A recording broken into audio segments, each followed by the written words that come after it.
सत साहिब सतगुरुदेव की जय। बंदी छोड़ कबीर साहिब जी की जय। बंदी छोड़ गरीबदास जी महाराज जी की जय। स्वामी राम देवानंद जी गुरु महाराज जी की जय हो।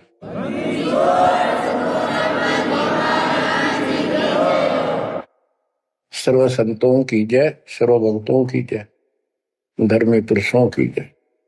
श्री काशी धाम की जय, श्री सुडानी धाम की जय, श्री क्रोथा धाम की जय, श्री बरवाड़ा धाम की जय। सत साहिब परम पिता परमात्मा कबीर जी की असीम हृदय से बच्चों, आज आपको अपने घर का पता चला। ये अरहट वाले कुएं में, ये अरहट का कुआ लोई या गलबंदा है सब कोई, कीड़ी कुंज पर अवतारा, हर हट डोरी बंधे कई बारा। इस हर हट जैसे कुएं में बहुत बार चक्कर काट चुके हो।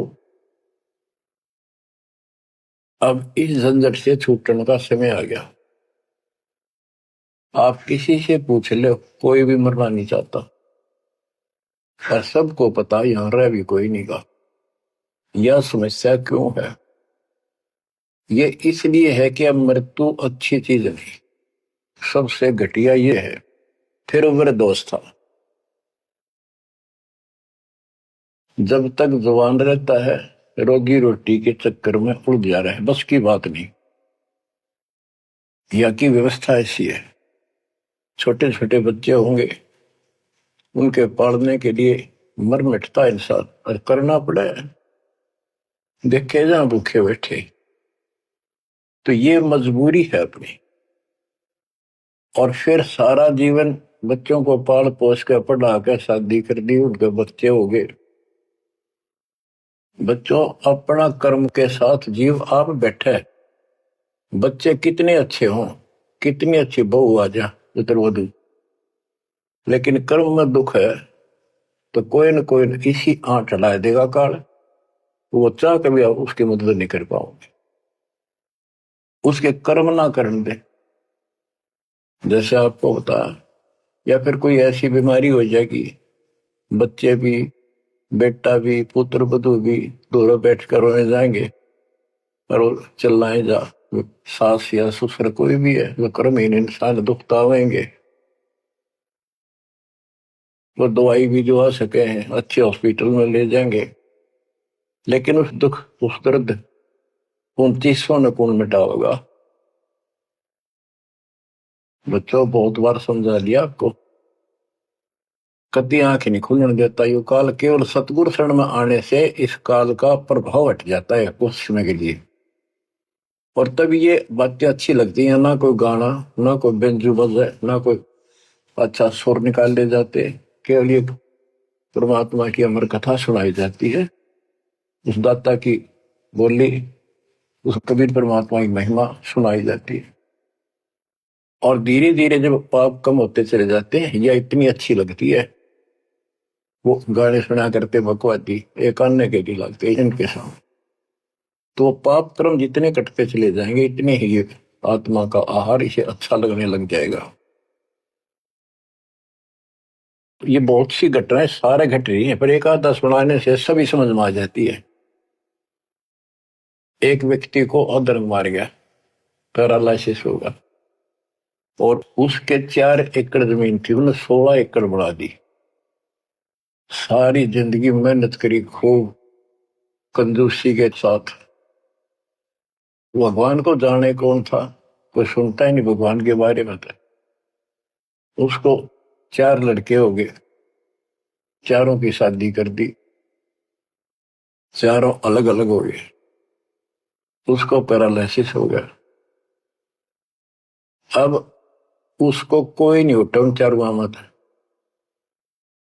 और बच्चे उसके पास से निकल जा। गांव के व्यक्तियों को पता चला, वो आए, उन बच्चों को समझाया, भाई बाप है, इसने कितना कुछ किया तुम्हारे लिए, कुछ तो शर्म करो। तो एक ने शर्म के मारे कुछ 10-5 दिन की सेवा फिर छोड़ दी। फिर उनके रिश्तेदार बुलाए, पंचायत हुई, रिश्तेदारों ने ये कर दिया भाई इसके 16 किला ने 5 हिस्सा में बांट दो। तो 3 एकड़ जमीन तो इसका हुआ है, इसको दो, 3 किले इसके छोड़ दो, और जो इसकी सेवा करेगा वो लो। तो छोटे वाले की पत्नी बोली जी हम ले लेंगे, हम संभालेंगे। वो लालच में वो बला ले ली, बला हो जाती है ये कर्महीन इंसान, और 1 महीने पाछे फिर छोड़ दी। फिर गांव के व्यक्ति आए, मेरा भाई क्यों नहीं संभालते तुम? वह बोलिए किले भी ले लो, मारो बस का कोई सबके बीच हो। तो गांव के लोगों ने एक नौकर किया, 3 एकड़ जमीन में से उसका जो खर्चा वर्ता उसको ध्यान लगे। तो जब वो पंचायत हो रही थी, बताओ था एक आदमी, और हमने देखा कई जगह ऐसी घटना घटी। तो जब वो पंचायत में आ रहे थे, रिश्तेदार आ रहे थे, वो खाट में पड़ा पड़ा नाड़ नाड़ हल्ला, और पोता आ गया उसका। उस पोता ने इतनी दूर खड़ा था वो, 5-7 फुट, नो करा नाड़ का नहीं, अकबर आजा आजा लाट कर भाई नो, नाड़ नाड़ लड़च की नो दिखा कर मैं इससे प्यार करना चाहता हूँ, और वो दूर बात। तो वहां बैठे उपस्थित व्यक्ति बोले इन बेटा ने तय कर दी इतनी छोटी मालस, इन पोते ही कसर रह रही है, ये करेंगे।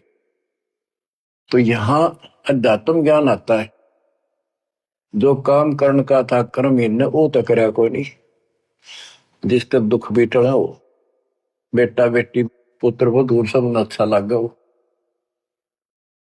तो बच्चों यू काम करने का है, यह सबके साथ बढ़ जाएगी जाए, भगवान की शरण में नहीं रहता।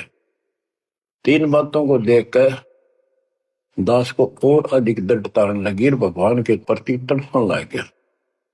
ये सचमुच तो पहले देखा है सब बता, और भी सामान्य बातें देखी ना, बीमार हो तो भी माता पिता बैठे बैठे देखे जा, और वस्तु के लिए पुकारे जा, कोई सुनने तैयार नहीं था।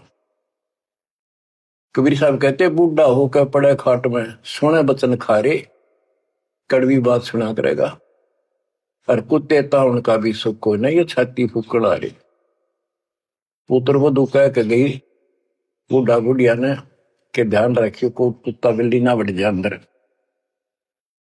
वो ध्यान रखे तुम्हें दिखे कुछ ना दिखे, और दोस्त आंख लागी, कुत्ता बढ़कर उसकी लस्सी दूसी गिरा गया। वह पानी लेकर आई तो मुल्ला कह तारा इतना भी सुख कौन, तो कुत्ते ने रोक दो, छाती फूक दी तुमने मेरी। तो परमात्मा कहे फिर ये एक वचन सुनोगे तुम, ये कथा सुनने को मिलेगी अमर कथा तुम्हारे को। जो काम करने का वो कर लो, भक्ति करो, और फिर देख घर में भी सुख, शरीर में भी सुख, और सारे बच्चे भी भक्ति मार्ग पर लग जाएंगे। बच्चे सत्संग में जाएंगे, उनके मन दया पैदा होगी, भगवान का डर होगा, उनको अपने कर्तव्य का ज्ञान होगा कि माता पिता की भी सेवा करनी चाहिए, इन्ना में पाला पोसा है, दया बनती है अंदर इस ज्ञान से। तो बच्चों इस भक्ति इस सत्संग के बिना इंसान ऐसे जड़े डोका मर जाता है, और जब तक ये ज्ञान नहीं होता वो काम हमने सबसे उत्तम और बस इतना ही ठीक, वो अच्छा लग रहा था। तो यहाँ कबीर साहब कहते सतगुरु के उपदेश का सुनिया एक विचार, जय सतगुरु मिलते नहीं फिर जाते यम द्वार।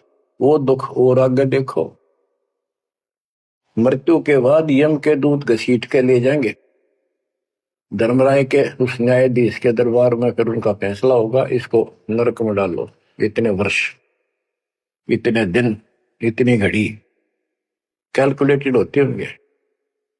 यम के दूत उनको लेकर चलते तोड़ के तोड़ने क्यों, 1 लाख का हिसाब हो डेली, दे लट्ठा दे लट्ठा। वो नरक से वापस भाजे, उनका लठ मारे भाले ठोकर, जबरदस्ती लात मार के ठोकर मार के नरक में गिरे। कहते नरक द्वार में दूत सफर करते क्या चाहतान, उन तक वो ना छूटता करता चारों खानी। नरक भोग का फिर 4 खानी में भरमता, कुत्ते गधे शोर बनता, और कभी ना लगता पार, सो फेरा सब मिट गया मेरे सतगुरु के उपकार। बच्चों समझ लो इन बातों को और देखो मालिक की दया। ये बातें कदे हमने दादे परदादा पर भी ना सुनी, माता पिता से नहीं सुनी। उसकी दया विदाता की, और आज ये अच्छी लगे और बात एक भी अच्छी नहीं लगती। वो तो बेतुकी बातें हैं, थोड़ी देर बातें करनी पड़ती है इधर उधर की, 2 मिनट बाद में सोचा ही जा तो जा अपना परमात्मा ने याद करे। तो यह लगन अलग से लगेगी, इस सत्संग से लगेगी, और भक्ति सुमन दान करोगे या सेवा, ये सारे मिलकर आपको निर्मल करेंगे। आपको हर तरह से शक्ति आत्मा को मिलेगी। भोजन खाते हैं तो उसमें सभी प्रोटीन सब प्रकार के खाने होते हैं, तभी स्वस्थ शरीर रहता है। इस प्रकार हमने सेवा भी जिसी बने, सुमन भी, दान भी, ये करना पड़ेगा, और मर्यादा का निर्वाह परहेज भी रखने पड़ेंगे, तभी आत्मा स्वस्थ होगी, मोक्ष प्राप्ति योग्य होगी। बच्चों धन है आपके माता पिता जिनसे जन्म हुआ। आपकी किस्मत को अगर व्याख्यान करने लगो, आपकी किस्मत का वर्णन करो, कोई शब्द नहीं दास के पास। इतनी अच्छी किस्मत लेकर जन्मे हो तुम। आपका मनुष्य जीवन इस समय, मनुष्य जीवन के बाद फिर आपको शरण मिल गई। गजब अजब बात यह है कि आपको शरण मिल गई। आप देखो नाम लेने तो पहले आप किस स्थिति में थे, क्या करा करते, सारा दिन कोहरे डले डोला करते, और मजदूर काल के मजदूर थे, बस पेट के मजदूर, माचे माचे अंडा थे। कोई भी अच्छा काम चाह कर भी नहीं कर पावा थे। आत्मा भी अच्छी थी, था आपकी नर्म भी थे, दया थी, भाव था, सारा था, भगवान की चाह भी थी, पर ऊपर लीसी थी, काम चलाऊ सा था। और नाम लेने से पहले जब आपने स्टार्ट किया इस मार्ग को, देख मन कितनी बगावत करे था। ये कैसे हो सकता है, ऐसे कैसे हो सकता है, हमने तो ये पूजा की, हमने ये देखा, ये सुना। तो काल ने परमात्मा से पहले कहा था कि तुम्हारा जो हंस जाओगा ज्ञान बताने के लिए, उससे पहले कहते देवी देव धाम पदुआओ, तीर्थ व्रत और ये झूठे जब तब मन लाओ। इस तरह की सारी शास्त्र साधना से इनको इतना मूर्ख बना दूंगा कि कोई भी उसके ज्ञान को सुनेगा नहीं। जाओ योग जीत संसारा, जीव न माने कहा तुम्हारा, जीव तुम्हारा कहा न माने, हमारी ओर हो बात बखाने, हमारी ओर होकर बात विवाद करेंगे तुम्हारे साथ। बच्चों इन बातों को याद रखो। इस जीवन की सफलता है कि इसमें परमात्मा प्राप्ति हो। आप इसके निकट आ चुके हो। आपने जो भक्ति स्टार्ट करी, आपकी यही दशा थी। कति मन मान कर राजी नहीं था, और उस दाता देखो अपने बच्चों को कैसे कैसे कैसे कोई न कोई भेज के अपना बान भाई रह रह कर कथा सुनाई। कभी अच्छी लगी, कभी ना लगी, धीरे धीरे पाप कटते गए, सुनते चले गए। कहते सो सब सिदर मैं करूं अपने जन के काज, हरने से पूजो मार दो नरसिंह दर के साज। इब्राहिम सुल्तान के साथ कितने खाड़े कर दिए, कितना पीछे पड़ गया जाता अपने बच्चे को नरक से निकालने के लिए। यही दशा अपनी थी। उस दाता ने कोई न कोई कारण बना के अपने को राह दिखाया है। हरे बच्चों समझो इस मार्ग को, क्योंकि ये कथा जो सारी सुनाई जाती है, ये आत्मा को सहारा देती है। ये आत्मा बहुत सतर्क हो जाती है, इन पर सब पर विचार करती है, तब इस मन को साइड कर देती है कि बस बहुत हो गया। आप देखो क्या हाल है, कल न पशु बन जाओगे, और पहले बेरानी कितनी बार बन लिए। तो परमात्मा आपको बहुत लंबे समय से तैयार करते करते करते करते आ रहे, और आप भी लगे रहे। जैसे भी जितना दाव लगा जिस जन्म में आप करके, फिर काल का प्रभाव ज्यादा था, नहीं पार बसाई छूट गया मार्ग। जो गुरुद्रोही हो जाते हैं ना, वो सदा के लिए खत्म हो जाते हैं। वो तो अरबों खरबों वर्षों तक धक्के खाओगे। आप विमुख होते रहे, जैसे राबिया विमुख हुई। स्टार्ट वहां से नहीं था उसका, बहुत पीछे से था, लेकिन भक्ति की चाह बनी रही, दाता फिर मिलते रही। परमात्मा कबीर साहब कहते हैं, मेल ठेले जाइयो, तीर्थ धाम पर भटकियो, मेले बड़ा मिलाप, पत्थर पानी पूजते कोई साधु संत मिल जाओ। जब तक भगवान नहीं मिला तब तक ये आस्था भी बनी रहनी चाहिए। इसलिए परमात्मा कुछ लोगों को दूंगा, संस्कार तो निगाह होता है, कोई मत्था टेक के कितने जाके, पर कुदरती वो संस्कार आ जाता, उसकी आस्था बनी रहती है वहां पर, तो भगवान में चाह बनी रही। कई नरसिंह बन के इसने आना पड़ा, निकाल ने तो मस्टरवा दिया था, प्रहलाद भगत की आस्था खत्म हो जाती, दाता रक्षा नहीं करते, सारे समाज में आस्था खत्म हो जाती मनुष्य जीवन में, कि भगवान है ही नहीं करे। ईशा दिखा दिया भगवान, आज तक याद है भगवान है, इसलिए हमारी चाह बनी रही परमात्मा के प्रति। तो बच्चा परमात्मा की असीम रजा आपके ऊपर। परमात्मा 600 साल पहले हमें राह दिखाने लगे थे, और उसी समय से आज तक बीच में अपने संत गरीबदास जी को बीच में मिले, इस भक्ति को फिर से जीवित कर गए, इस अध्यात्म ज्ञान को फिर से कभी खम्भ रोप गए, इनके माध्यम ये यथार्थ ज्ञान देख। और 300 साल से अमर ग्रंथ यहाँ पढ़ा करते थे गरीबदास के 12वें पंथ वाले। मेरे गुरुदेव के अतिरिक्त किसी के पल्ला नहीं पड़ा, उन्होंने दास को दिया ये खजाना, उसके बाद गहनता से इसका अध्ययन किया, आशीर्वाद उनका रहा। आज ये खजाना खोल दिया, गुरुदेव का आशीर्वाद, कबीर साहब का वचन, 5505 कलयुग बीत चुका, तो ये खेल तो होना ही था। और यह गंगा आएगी, मोक्ष करने वाली असली गंगा, ये है सत्संग। इसमें जो स्नान करेंगे, सत्संग सुनेंगे, मोक्ष तो इन आत्माओं का होगा।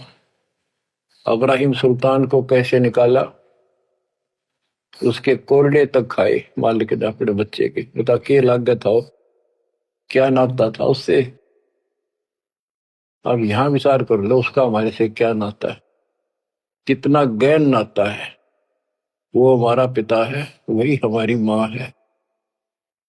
उस परमात्मा में हमारे प्रति माँ और पिता दोनों का मोह है, कितना जबरदस्त हो सकता है वो देखो।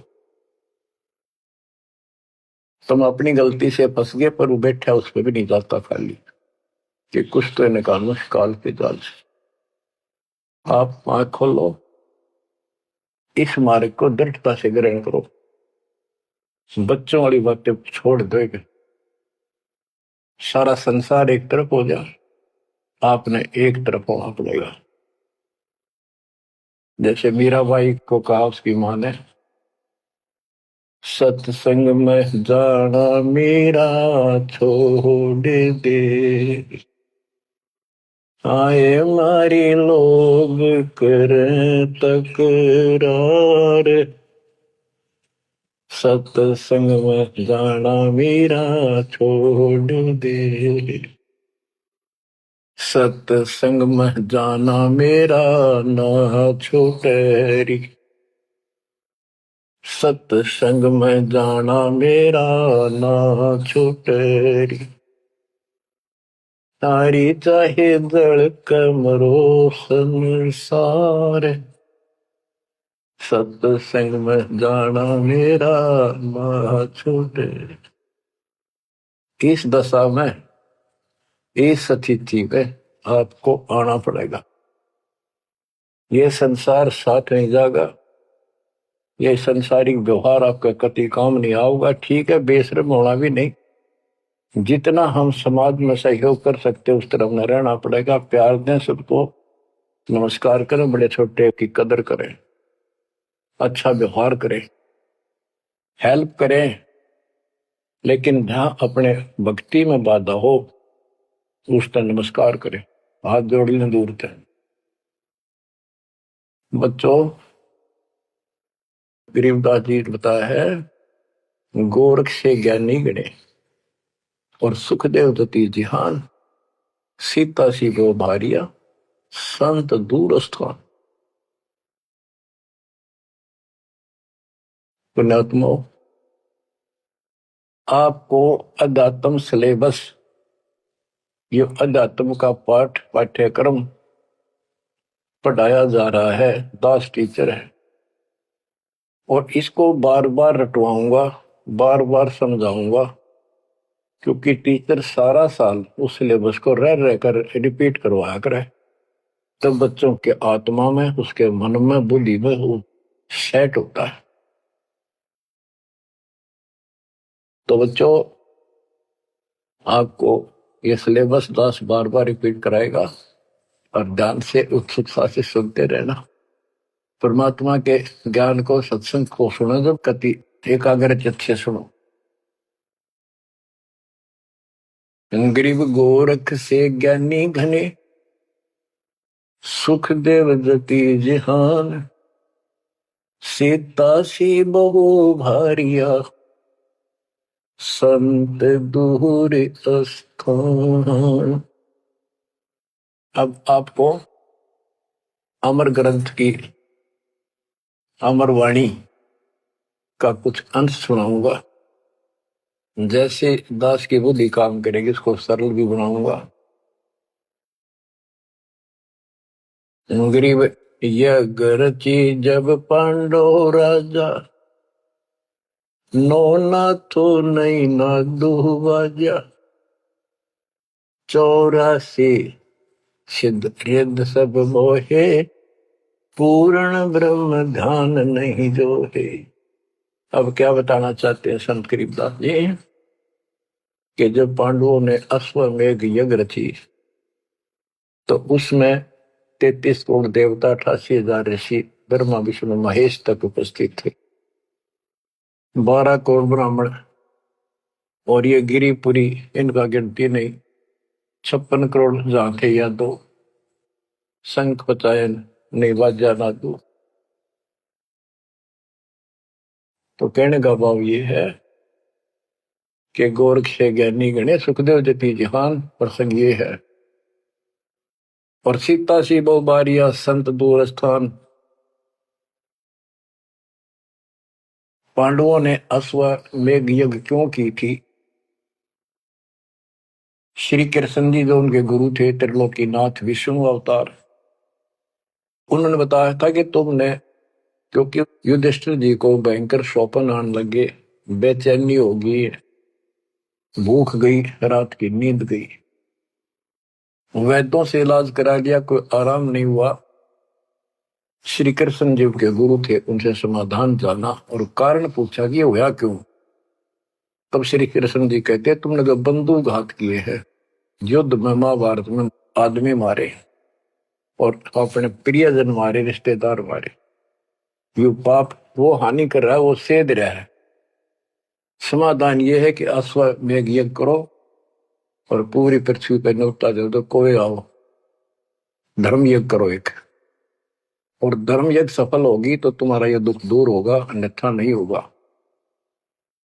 और यज्ञ संपूर्ण होने की, सफल होने का चिन्ह बना दिया, बता दिया निशानी, कि एक शंख 5 मुंह का, पंचानंद शंख, उसको पंचजन्य भी बोल देते हैं, पंचायन, आनंद माने मुख होते हैं, पंचानंद 5 मुख का शंख एक अलग स्थान पर रखा जाएगा। वो कोई बजाएगा नहीं, आप पर बाजेगा। वो बाजेगा तब जब कोई पूर्ण संत, अच्छी करने वाला उसमें भोजन खा लेगा। तो 33 करोड़ देवता बुला लिए,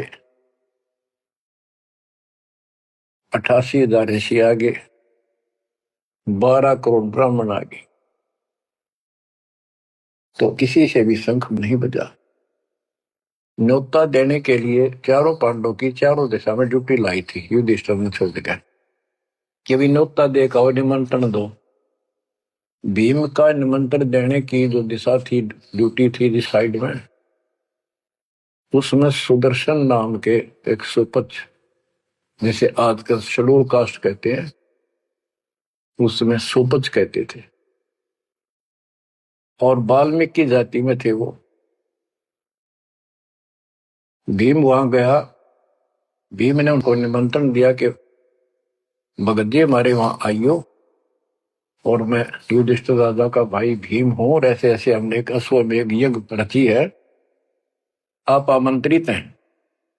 तब सुदर्शन जी ने कहा, सुपच ने, कि भीम तुमने तो इतना पाप कर रखा, कसाई भी फीका पड़ जाए।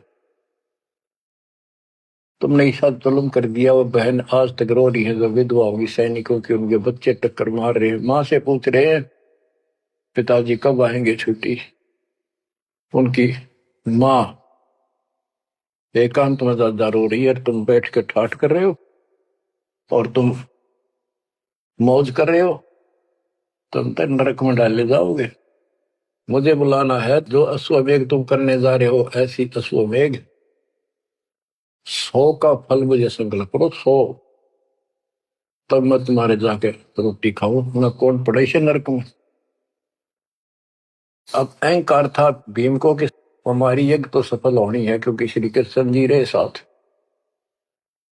तो उस भगत को कहा कि तेने आना होता जी, निफालतू ना बोले कि तेरे बिना वह काम अड़ा है, हमारे कोई आंट नहीं लगती। तो सुदर्शन जी चुप हो गए, सकट और सवान को उल्ट जवाब ना दे। जब उनका कति संपूर्ण नहीं हुआ, वो काम नहीं बना, 33 करोड़िया दो सारे आ लिए, सबने भोजन खा लिया। शंख नहीं बजा, जब एक दूसरे के मुंह को देखा, वो उपस्थित ऋषि संत देवता ये बतला रहे हैं कि इनके पाप गणे कर लिए इनने। हाँ, शंख बजेगा कहां से, अपने ऊपर ना लेते। अब जैसे ये माया के अंग का प्रसंग है, वाणी वो चल रही है कि इस देवी ने, इस माया ने काल के दबाव में यह सबको भ्रमित कर रखा है, सत साधना करने नहीं देती, शास्त्र साधना में डरे डुबावे, कर तो कर रहा है लेकिन यह उसके दबाव में आ गई, या क्या करे, फंस गई, इसके साथ आकर निकम्मे गए। तो बच्चों, तब युधिष्ठिर बोला, महाराज हमारे पाप गिने हैं, भगवान ये तो कभी नहीं बात जाए। तो मन पता है क्या हाल हो रहा है, वो मेरे स्वप्न में भी दिखाई देते, वो बच्चे रोते हुए, उनकी विधवा रोती हुई टक्कर मार रही है। कृष्ण जी बोला, भाई इस शंख न बजाने वाला आया को नहीं। भीम को बुलाया कि बताओ इस साइड में किसकी ड्यूटी थी निमंत्रण देने की, कि भीम की थी। भीम से पूछा कि तुम ऐसे ऐसे सुदर्शन नाम का संत है, उसको न्योता नहीं दिया। तो बोला, जी निमंत्रण दिया था, पर वो तो कुबोल आदमी है, ये बातें बोली है कि तुम पापी हो, अपराधी हो, वो तो गलत बोला। कृष्ण जी बोले, आपने क्या कहा। भीम बोला, मैंने कह दिया तो ना होता जी, आपने ना तो मत आइए। श्री कृष्ण जी बोले, सारा काम खराब कर दिया, साधु संतों से ऐसे नहीं बोलना चाहिए। तो वो जो कहते हैं उसमें कोई दम होगा बात में, तुम तो सारा काम बिगाड़ दिया, अब बता क्या करेगा। इतना पैसा लग गया, बात वही की वही, ओडे को हो गया भीम का, कह तो माँ चिरा था, तक के दिफा था। श्री कृष्ण जी बोले, बैठ साले, रथ तैयार करो।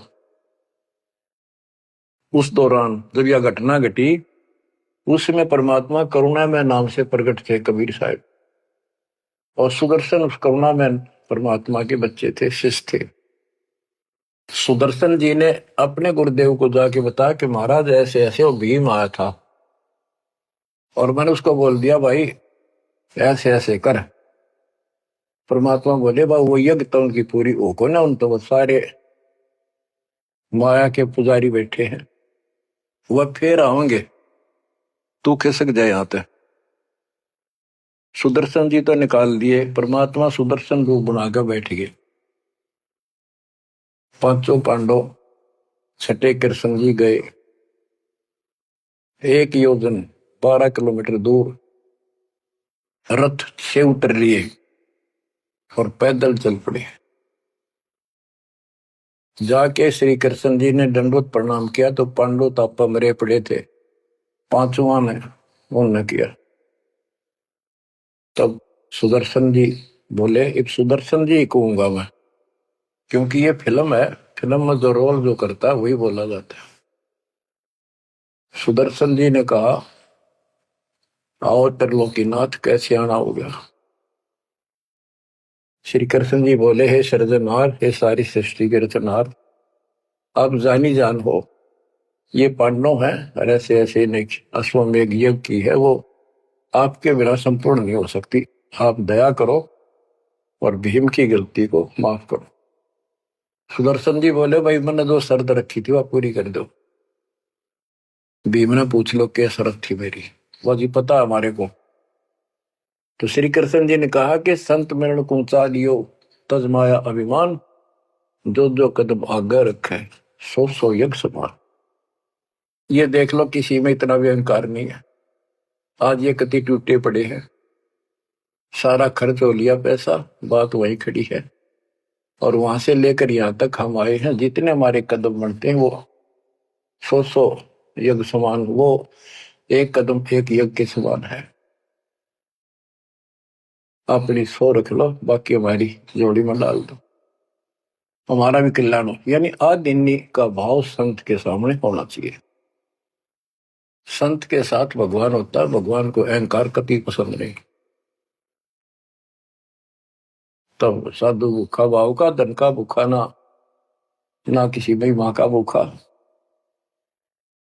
उससे पहले जब पहली बार यो भीम गया था तो निमंत्रण देने, एक तालाब में नहा का आया था और उसमें खूब गोते मर मर नहाया, पैर भी नहीं टिके थे। सुदर्शन जी बोले कि भीम, यह मेरी माला तार के दिए खुट्टी पर था। भीम चला, खुट्टी पर हुआ माला सुमरनी तारन लग गया। उस पर उतरी नहीं, टस से मस नहीं हुई, पसीने आ गए।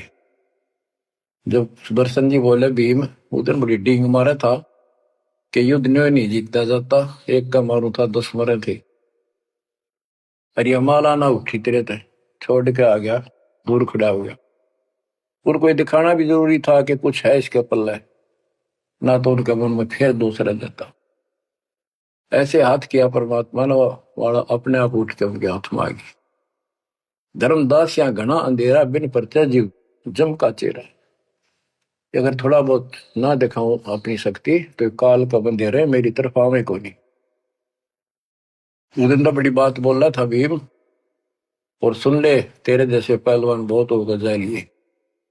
जिसमें तू उस दिन स्नान करके आया था ना, वह खोपड़ी थी उस कुंभकर्ण की। खोपड़ी, ये सर का ऊपर ऊपर का कटोरा, जिसमें तेरे पांव भी ना टेके, ऐसे ऐसे होकर जा लिए बकवादी। भक्ति बिना बात नहीं बने बच्चों। तो जब परमात्मा यानी सुदर्शन जी रथ में बैठकर उनके साथ वहां पहुंचे, द्रौपदी ने देखा कि कौन सा है संत, पता चला यू एला यो होगा। तो तभी उसके मत्था ठन गया कि इससे क्या होता, ये इतने ऋषि बैठे तपस्वी फलाना। फिर श्री कृष्ण जी ने कहा, द्रौपदी बढ़िया भोजन तैयार कर, संत खाना खाओगा तारा काम बनेगा। तो द्रौपदी ने सोचा बढ़िया भोजन बनाऊं, कई प्रकार के पकवान बनाकर थाली में नारी नारी कटोरिया में रख कर दिए। पर सुदर्शन जी जो है वह 5 ग्रास खाते थे। वो अपने मनमुखी होते, पर रोल उसी का करना था परमात्मा का। ये कुछ भी करते रहो, भक्ति ठीक करो बस। तो उन सब में से थोड़ा थोड़ा मिला के इकट्ठा कर लिया, खिचड़ी ही बना ली, कति रला दिए कि सारे पकवान वहां मिल जाए और सबका भोग लग गया। द्रौपदी मन में सोच रही थी, मैंने 1 घंटे तक आंख पड़वाई दूं मैं और इतने बड़ी आइटम बढ़ाए। अक्षंत खाओगा, रंगुली चाटेगा और सरा होगा किसने बनाई है सब्जी रोटी। और इसने कुछ करना आता ना, और ना शूद्र का शूद्र, ये कहाँ के शंख बजाएगा ये। अब परमात्मा ने यानी सुदर्शन जी ने 5 ग्रास खाए, 5 बार शंख बोला। और युधिष्ठिर जी बड़े खुश हुए, कृष्ण जी से कह रहे आपने बड़ी दया करी, बड़े महापुरुष खोज के लाए, हमारा तो काम बन गया। कृष्ण जी बोले नहीं बना, ये तो शंख कंटिन्यू बजना चाहिए था अखंड, और काफी देर तक स्वर्ग तक सारी पृथ्वी पे इसकी आवाज जाएगी, धीमी धीमी मीठी मीठी प्यारी प्यारी, तब सफल होगी। युधिष्ठिर बोले हे भगवान अब कौन रह गया, किसको लाओगे। बोला भाई इस वाल्मीकि के बाल सब ना ही 3 लोग, ये के वाल्मीकि दिखे तुमने, इसके एक बाल के समान भी 3 लोग नहीं है, इतनी ताकत है इसमें, इतनी भक्ति की शक्ति है। अपने घर में कमी है वह खोजते। द्रौपदी बुलाई, द्रौपदी से कहा कि बहन साची बता, तेरे कोई दोष आया इस महापुरुष के प्रति। तो उसने सारी बता दीजिए, ऐसे ऐसे मेरे मन में दोष आया। द्रौपदी शुक्र मना तेरे घर पर टूक तोड़ ली, इसने का खाना खा लिया। तो अपने घर सब 2 रोटी खाकर सोते हैं, कोई भूखा नहीं सोता, भगवान सब न दी है। इस तरह का अहंकार करने से काम नहीं बनते। इसके चरण धोकर पियोगी ने, जब तेरे अंतःकरण का पाप भी दूर होगा और कुछ राहत भी तब मिलेगी। अमृता क्या नहीं करता। द्रौपदी लाई बढ़िया सी थाली परात उठाकर चांदी की, और उसमें लोटा लेकर संत के चरण धोए, गाल के कटोरे में पीण लगी। कृष्ण जी बोले बहना था मुझे भी देना, इसे महापुरुष का चरणामृत कद कद मिला है। तो आधा द्रौपदी ने पिया, आधा श्री कृष्ण जी ने। और फिर वो देखो अखंड बाजा, वो ऐसे ढंग से बजाए तो धीरे धीरे धीरे धीरे सुर बढ़ता चलेगा, स्वर्ग तक पूरी पृथ्वी पर आवाज गई, कण कण में सुनाई दिया। और जो पेड़ थे पौधे पूरे के पूरे बसंत की तरह फूल आगे और खिल गए, इतना सुंदर मौसम होगा सुहावना। गोरख से ज्ञानी गढ़े और सुख दे जती जिहान, सीता सी गो भारिया संत दूर स्थान। संत को ऊपर दिखावे से ज्यादा मीठी मीठी लंबी चौड़ी कथा सुनाने से, अटपट करके प्रवचन करने से पहचाना नहीं जा सकता। तो बच्चों न जीव की सी बुद्धि है को पहचान दे, पहचान लिए होते तो कबीर भगवान आए न थे, संत गरीबदास जी आ रहे कहने गए। अब बच्चों आपको थोड़ी सी अमृत वाणी सुनाता हूं। ग्रीव फिर पांडवों की यज्ञ में शंख पंचायन टेरे, 12 कोटि पंडित जहां पड़ी सबन की मेरे। यज्ञ रची जब पांडव राजा, 9 नाथों ने नादू बाजा। उस यज्ञ में 9 नाथ, 84 सिद्ध, 33 करोड़ देवता, 88,000 ऋषि, 12 करोड़ ब्राह्मण और 56 करोड़ यादव जो श्री कृष्ण के वंशज थे, जो पांडवों के रिश्तेदार थे। क्योंकि श्री कृष्ण जी की बहन सुभद्रा अर्जुन के ब्याही थी। या क्या कहते हैं, यज्ञ रची जब पांडव राजा, 9 नाथों ने नादू बाजा। 84 सिद्ध रिधि सब मोहे, पूर्ण ब्रह्म ध्यान नहीं जो है।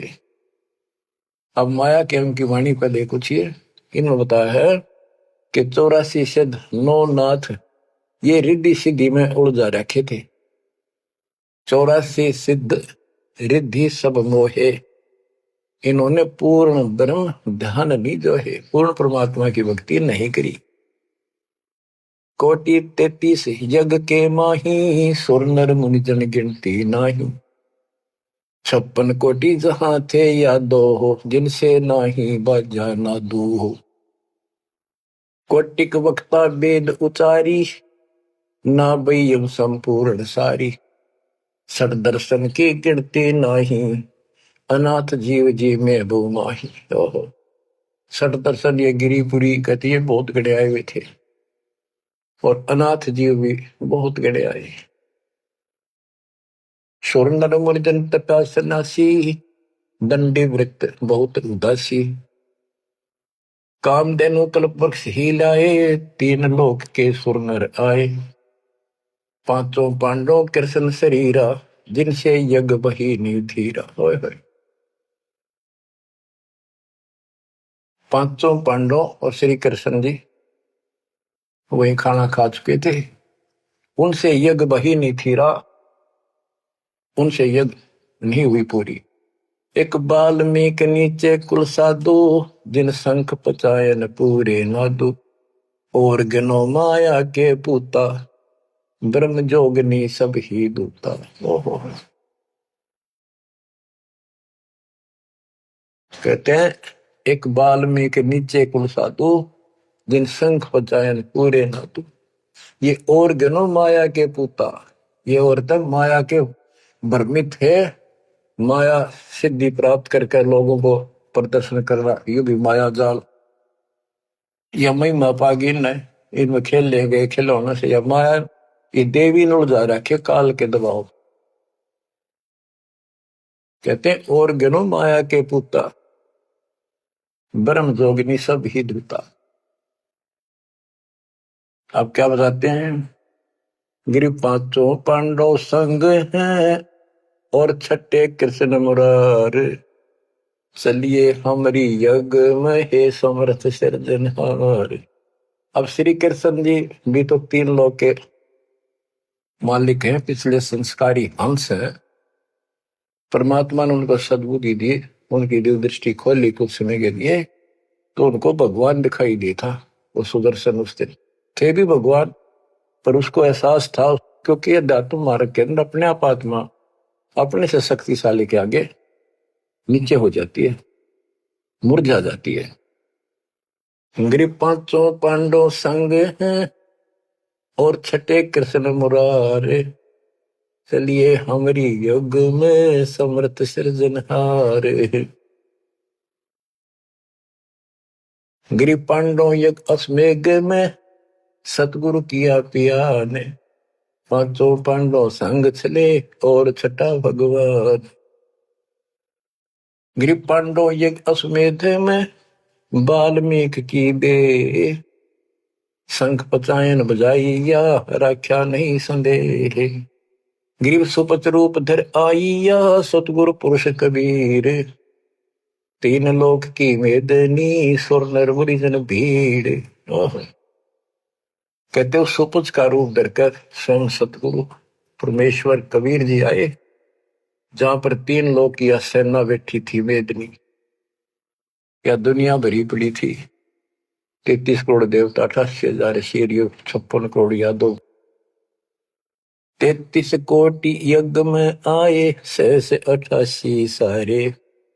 12 कोटि वेद के वक्ता, सुपच का शंख बजा रे।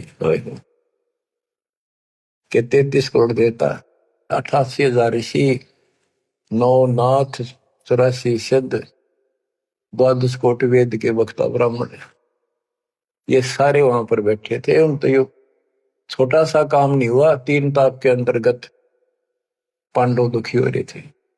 तुम कौन राम का जपते जापम, ताते कटे ना तीनों ताप। तो बच्चों, परमात्मा की आपके ऊपर असीम रजा है, आपको पूर्ण परमात्मा की भक्ति मिली, पूरा सतगुरु मिला, आपको मोक्ष दी दाता सच्चाई।